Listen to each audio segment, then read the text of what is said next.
خضدار میں نوجوان نے خود کو گولی مار کر خودکشی کر لی۔ خضدار کے علاقے آزادی چوک کے قریب سروس دکاندار نے خود کو گولی مار کر اپنی زندگی کا خاتمہ کر دیا۔ خضدار پولیس نے موقع پر پہنچ کر لاش کو ٹیچنگ اسپتال منتقل کر دیا۔ ابتدائی طور پر خودکشی کے اصل محرکات معلوم نہیں ہو سکے۔ قلات پولیس کی کارروائی 6 روز قبل لاپتہ شخص بازیاب کرا لیا۔ قلات پولیس کی کارروائی مغوی بازیاب SHO پولیس تھانہ قلات عبدالمجید رئیسانی کے مطابق گزشتہ 6 دن قبل مہر اللہ علیزئی نامی شخص لاپتہ ہوا تھا۔ اہل خانہ کی اطلاع پر پولیس کی دن رات کوششوں سے مہر اللہ علیزئی کو قلات یالو سے منشیات فروش عثمان نامی شخص کے گھر سے بازیاب کر لیا۔ مغوی نے پولیس کو بتایا ہے کہ منشیات فروش عثمان اور اس کے بیٹے نے یالو کے مقام سے مجھے اغوا کر کے اپنے ساتھ لے گئے، جہاں مجھے قید کر کے 6 دن سے شدید تشدد کا نشانہ بنایا۔ پولیس کے مطابق ملزمان نے مغوی مہر اللہ کو زنجیروں سے قید کر رکھا تھا۔ اغوا کاروں نے مغوی مہر اللہ کو شدید تشدد کا نشانہ بھی بنایا تھا۔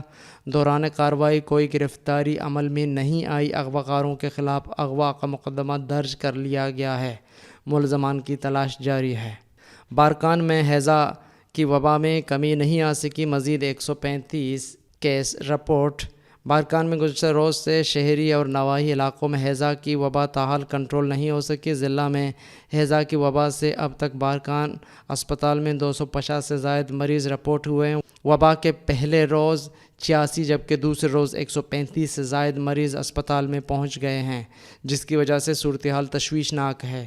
دوسری جانب صوبائی حکومت نے ضلع میں ہنگامی بنیادوں پر صحت کی بنیادی سہولیات کی فراہمی کے لیے کوئٹہ سے میڈیکل ٹیموں و ادویات کے علاوہ کہلول اور لائی سمیت دیگر ملحقہ اضلاع سے PPHI اور AFC کے ڈاکٹروں اور عملے کو طلب کر کے مریضوں کو ہنگامی بنیادوں پر صحت کی سہولیات فراہم کرنے کے لیے اقدامات اٹھائے ہیں، جبکہ CEO PPHI بلوچستان اسفند یار بلوچ اور ڈپٹی کمشنر بارکان عبداللہ قوسا نے بارکان اسپتال کا دورہ کر کے طبی سہولیات کا جائزہ لیا ہے اور مریضوں کو ہر ممکن سہولیات فراہم کرنے کی ہدایات جاری کی ہیں۔ مقامی ذرائع کے مطابق بارکان میں مریضوں کی تعداد میں اضافے سے لوگ گھروں میں محصور ہو کر رہ گئے ہیں، جبکہ نواحی علاقوں میں مریضوں کی بڑی تعداد گھروں اور اس کے علاوہ ملتان کے نجی اسپتالوں میں منتقل ہو گئے ہیں۔ تاہم ڈسٹرکٹ ہیلتھ آفیسر نے رابطہ کرنے پر بتایا ہے کہ ضلع میں ہیضہ کی وبا کنٹرول ہو چکی ہے، جس کی وجہ سے آج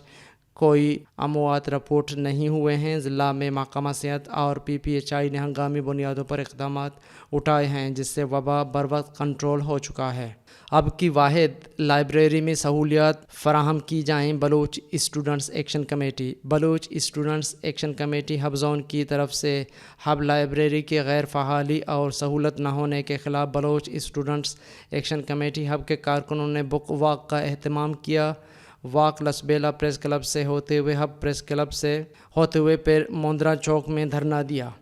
اس کے بعد لسبیلا پریس کلب ہب کے سامنے احتجاجی مظاہرہ کیا گیا، جس میں مقررین نے خطاب کرتے ہوئے کہا کہ لاکھوں کی آبادی میں ایک لائبریری ہے، وہ بھی بنیادی سہولیات سے محروم۔ ہب انتظامیہ کی جانب سے کوئی توجہ نہیں دی جا رہی ہے۔ مظاہرے میں طلباء و طالبات، سول سوسائٹی اور صحافی بھی بڑی تعداد میں شریک تھے۔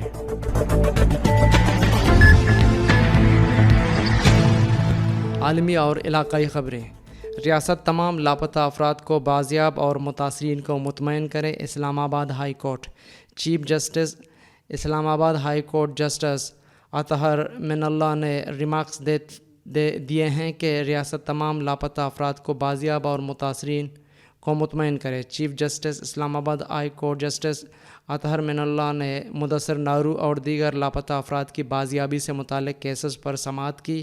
لاپتہ افراد کی جانب سے وکلاء انعام الرحیم، ایمان مزاری اور دیگر، جبکہ وفاق کی جانب سے deputy attorney general Arshad Mahmood Kiyani عدالت میں پیش ہوئے۔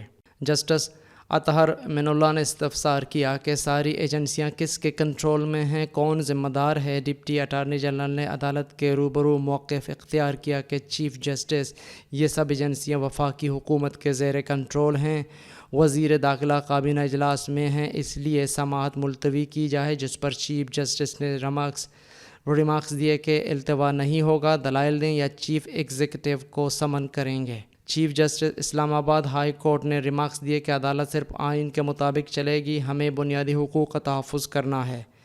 واضح ہے کہ موجودہ اور سابقہ حکومتوں کا معاملے میں فعال کردار نہیں۔ ڈپٹی اٹارنی جنرل نے کہا ہے کہ مانتے ہیں یہ کیسز جیسے حل ہونے چاہیے تھے ویسے نہیں ہو رہے۔ یقین دہانی کرواتا ہوں کابینہ کمیٹی تمام ایشوز دیکھے گی، موجودہ حکومت کو تھوڑا وقت دے دیں۔ چیف جسٹس نے ریمارکس دیے کہ ریاست کا وہ رسپانس نہیں جو ہونا چاہیے تھا۔ احساس ہوتا تو متاثرین کو عدالت نہ آنا پڑتا، آپ انہیں تلاش کرتے، اب مزید وقت نہیں دیا جا سکتا۔ یہ عدالت کسی کو ذمہ دار ٹھہرانا چاہتی ہے، جس کے دور میں لوگ لاپتہ ہوئے وہی ذمہ دار ہیں۔ دوران سماعت عدالتی معاون فرحت اللہ بابر نے روسٹرم پر آ کر کہا کہ لاپتہ افراد کمیشن سربراہ نے ریکارڈ پر کہا ہے کہ کچھ کیسز میں آرمڈ فورسز کا معاملہ ہے۔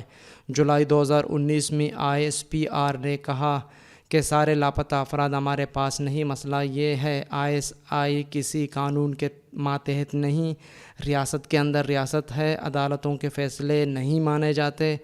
فرحت اللہ بابر نے کہا کہ ISI براہ راست وزیر اعظم کے ماتحت ہے، پارلیمنٹ اب اپنی ذمہ داری یوں منتقل نہ کرے۔ آپ یہ کہہ رہے ہیں کہ ریاست کے اندر ریاست موجود ہے، ایسا ہے تو پھر چیف ایگزیکٹو کو خود اس عدالت میں آ کر یہ کہنے دیں۔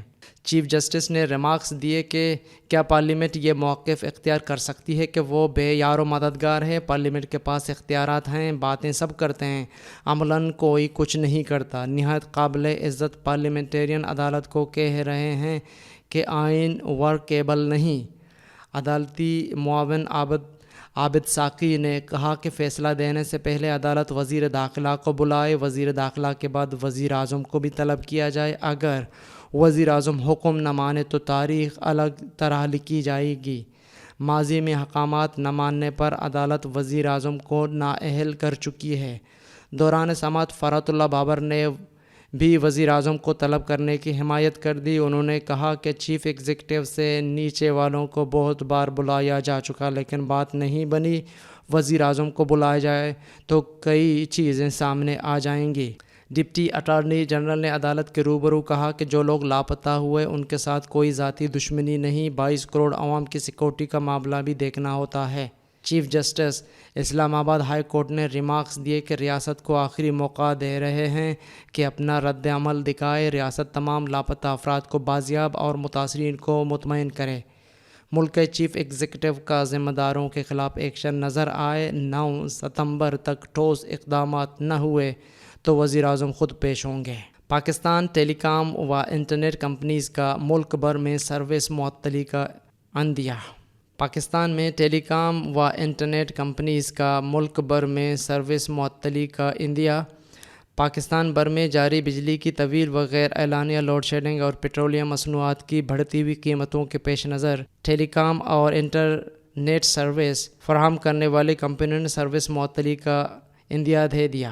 ٹیلی کام کمپنیوں کی جانب سے پاکستان ٹیلی کمیونیکیشن اتھارٹی PTA کو لکھے گئے مشترکہ خط میں کہا گیا ہے کہ بجلی کے بحران کے باعث ٹیلی کام کمپنیوں کو خدمات جاری رکھنے میں مشکلات کا سامنا ہے۔ طویل لوڈ شیڈنگ اور بیک اپ آلات کی درآمد میں رکاوٹ کی وجہ سے ٹاور اور تنصیبات کے لیے بیک اپ بجلی کی مسلسل فراہمی ممکن نہیں رہی، جس کے باعث ملک میں ٹیلی کام سروسز اور براڈ بینڈ انٹرنیٹ کی سروس معطل ہونے کا خدشہ ہے۔ ٹیلی کام کمپنی کا کہنا ہے کہ طویل و غیر اعلانیہ لوڈ شیڈنگ کے باعث ان کے لیے سروس کے معیار اور نیٹ ورک کی توسیع سے متعلق لائسنس کی شرائط پوری کرنا مشکل ہو گیا ہے۔ ڈنمارک کے دارالحکومت کوپن ہیگن کے ایک شاپنگ سینٹر میں ایک مسلح شخص کی طرف سے گزشتہ شام کیے گئے ایک حملے میں کم از کم 3 افراد ہلاک اور 3 دیگر شدید زخمی ہو گئے۔ ایک 22 سالہ ڈینش باشندے کو مشتبہ ملزم کے طور پر گرفتار کر لیا گیا ہے۔ پولیس کے مطابق مشتبہ ملزم کے اس خونریز اقدام کی وجوہات تاحال غیر واضح ہیں۔ کوپن ہیگن پولیس کے سربراہ کے مطابق سوشل میڈیا پر اس حملے کے مبینہ نسل پرستانہ پس منظر سے متعلق دعوے فی الحال محض قیاس آرائیہ ہیں۔ انہوں نے کہا کہ ابھی کچھ بھی ثابت نہیں ہوا۔ شوٹنگ کے اس ملزم کو آج ایک عدالت میں پیش کیا جا رہا ہے۔ سری لنکا کہ حکومت نے اس سے پہلے بھی 18 جون کو ایک ہفتے کے لیے تمام اسکولوں کو بند رکھنے کا اعلان کیا تھا۔ مقامی روزنامے ڈیلی میرر کے مطابق سری لنکا کی وزارت تعلیم نے اعلان کیا ہے کہ طویل لوڈ شیڈنگ کی وجہ سے کولمبو شہر کے حدود نیز دیگر تمام صوبوں کے اہم شہروں میں واقع تمام اسکولوں کو اگلے ہفتے کے دوران بند رکھا جائے گا۔ سری لنکا کی وزارت تعلیم کے سیکریٹری نہال رانا سنگھے نے اسکولوں سے آن لائن کلاسز کا انتظام کرنے کے لیے کہا ہے کہ ڈویژنل سطح پر ان اسکولوں میں محدود تعداد میں طلباء کو آنے کی اجازت ہوگی، جہاں طلباء، اساتذہ اور پرنسپلز کے لیے نقل و حمل کی دشواریاں راہ میں عائل نہ ہوں۔ انہوں نے بتایا کہ سری لنکا کی عوامی سہولیات کمیشن PUCSL ہفتے میں کام کے دنوں میں آن لائن ٹیچنگ میں سہولت کے لیے صبح 8 بجے سے دن 1 بجے تک لوڈ شیڈنگ نہ کرنے کے لیے رضامند ہو گئی ہے۔ سری لنکا اس سال مارچ سے ہی اپنی تاریخ کے بدترین اقتصادی بحران کے دور سے گزر رہا ہے۔ اس صورتحال کے خلاف ملک بھر میں زبردست مظاہرے ہوئے، جس کے بعد صدر گوٹابایا راجا پاکسے کے بھائی مہندر راجا پاکسے کو وزیر اعظم کے عہدے سے استعفیٰ دینے کے لیے مجبور ہونا پڑا۔ ان کی جگہ پر رانا وکرم سنگھے کو مئی میں ملک کا نیا وزیر اعظم مقرر کیا گیا ہے۔ ملک میں خوراک کی افراط زر کی شرح مئی میں 57.4% تک پہنچ گئی تھی، جبکہ خوردنی اشیاء نیز کھانا پکانے، ٹرانسپورٹ اور صنعتوں کے لیے ایندھن کی شدید قلت ہے۔ بجلی کی طویل لوڈ شیڈنگ اب معمول کی بات بن چکی ہے۔ سری لنکا اس وقت غیر ملکی زر مبادلہ کی شدید کمی کی وجہ سے بین الاقوامی قرضوں کی ادائیگی نہیں کر پا رہا ہے۔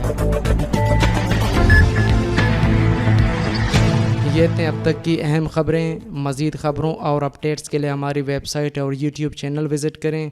یہ بلیٹن آپ تک پہنچائی ہے عمر کریم بلوچ نے اور اس کے ایڈیٹر تیکمبر مالک بلوچ۔